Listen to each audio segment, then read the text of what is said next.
Депутаттар Сауд Аравиясына элчилик кызматына Улукбек Мариповдун талапкерлигин колдоду.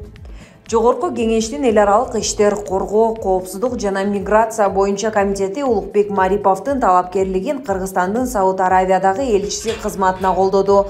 Улукбек Мариповду депутаттарга тышкы иштер министринин биринчи орун басары Нуран Ниязалиев тааныштырды. Эскерте кетсек, Марипов 2021-жылдын 3-февралынан 5-майына чейин өкмөт башчы кызматын аркалап келген. Булак медиа центр чекиткейжи.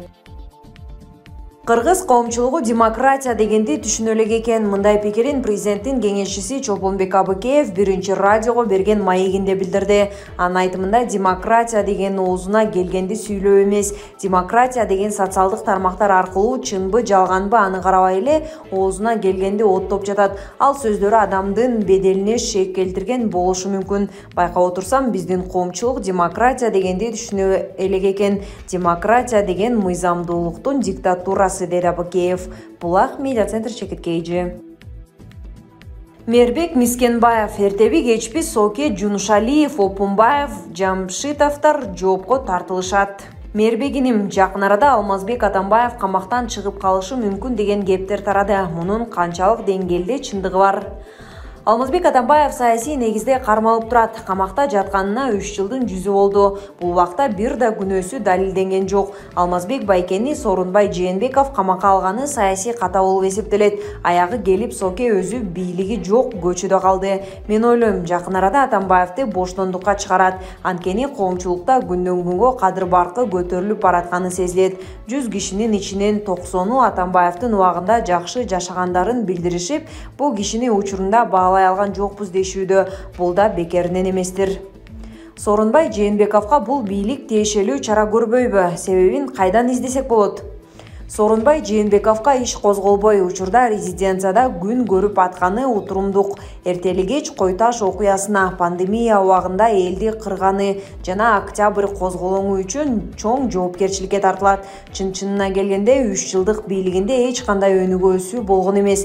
Мамлекетке бир тыйын пайда келтирүүнүн ордуна Атамбаевди, анын тегерегиндегилерди камап, убакытты өткөздү.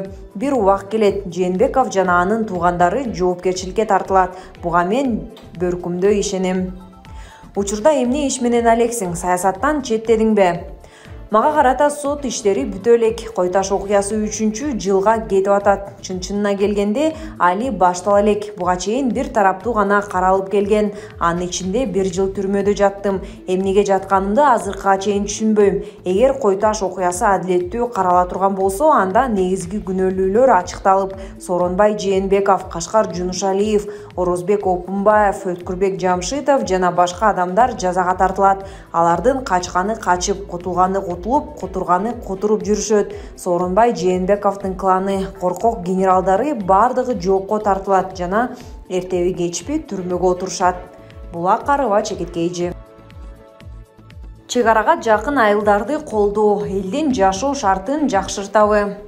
Өкмөт тараптан Баткен облусунун чек-арага чектеш 62 айылынын тургундарын колдоого өзгөчө көңүл бурулуп жатат. Бул багытта өкмөт атайын программа түзүп, элге жеңилдиктер болорун бекитти. Ага ылайык министрлер кабинети тарабынан Баткен облусундагы чек-арага чектеш 62 айылдын туруктуу жашоочулары үчүн пенсияларды 2000 сомго жогорулатуу, жөлөк пулдарды 2 эсеге жогорулатуу, аталган 62 айылда үй бүлөгө электроэнергияны 50% жеңилдик менен берүү, социалдык тармактын кызматкерлерине, дарыгерлер, мугалимдер, күч түзүмдөрүнүн кызматкерлеринин эмгек акысын кошумча көбөйтүү сунушталды. Садыр Жапаров башында турган бийликтин мындай аракети Баткен облусунун элине өзгөчө камкордук экендигин белгилебей коюуга болбойт. Жылдыздуу саясат. Депутат Жанар Акаев ооруканадан чыгып, абалы жакшы экенин айтты. Бул тууралуу ал Суперкеджи порталына билдирди. Ал ооруканадан 22 январда чыккан. Буга чейин өздүк булактар Жанар Акаевдин бел омурткасындагы грыжага операция жасалганын кабарлаган. Белгилей кетсек, Жанар Акаев Жогорку кеңештин эл аралык иштер, коргоо, коопсуздук жана миграция боюнча комитетинин төрагасы. Учурда ал жыйынды алып барууда. Булак Супер чекиткейжи. Акыркы кезде Кактус чекит медиа, Клоп чекит кейжи сыяктуу сайттар, Темиров чекит лайф, Али Токтокунов коррупциянын душманы сыяктуу соц тармактагы топтор YouTube каналдар жемкорлукка каршы күрөш шылтоосуна жамынып алып, кыргыз элинин сыймыктуу уулдарын далилсиз каралоого катуу киришти. Булардын каражат булагыдагы жашыруун эмес, аларды АКШ колдоп келе жатат. Сем Байкеден келген акчалар өздөрү айткандай демократиялык баалуулуктарды сактоо үчүн эмес, анығында коомдогу туруктуулукту бузууга жумшалып, өлкөнү ичтен иритүүгө булардын эки көзү төрт экени да купуя сыр эмес. Өздөрүн демократия жарчысы, коррупциянын душманы деп жар салган менен бу Темиров, Токтокунов дегендердин канында бир тамчы да кыргыздын каны жок окшойт.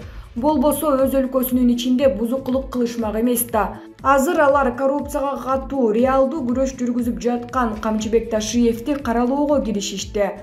Батыштагы бостору Ташиев турганда кыргыздын кызыкчылыгы сатылбастыгын билишет. АКШнын арам ойлуу сөздөрүнө алданбайт. Ошондуктан да АКШ Ташиевди да Райым Миллион сыяктуу коррупциянын символу катары көрсөтүп, жаманатты кылып жок кылууга жандалбастоодо.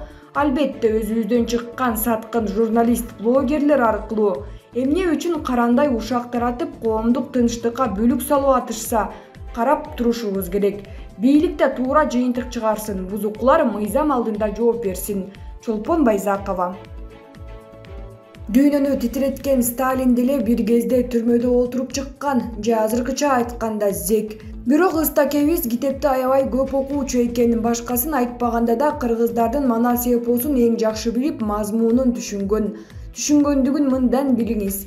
Бир ирет Багов деген Кыргызстандын КППнын биринчи катчысына таңгамал телефон чалып, сыягы деңгээлин текшерейин деген го. Манасты эмне кылып жатасыңар? Десе теге шашкалактап, жолдош Иосиф Виссарионович, Манаска үй берип жашоо шартына баардык шарттарды түзүп бергенбиз деп калпты шыпырткан экен. Ыстакем тиги ойронду ошол жерден эле кызматтан алып койгон дешет. Окуп эле тим болбойт, эгер грамматикалык, стилистикалык жана башка каталарды тапса, ошол эле жерден китептин бетине оңдоп жазып койчу экен. Баса, Сталин бир гана Исхак Разаковду сыйлап, баалап, Соловей Средней Азии деп айтчу экен. Адатынча бир ирет жыйналышка кечигип кирип баратса, Разаков сүйлөп аткан экен. Ошол жерде өзү да башкаларды да токтотуп, тихо, выступает Соловей Средней Азии деп сөзүн бүткөнчө угуп туруптур.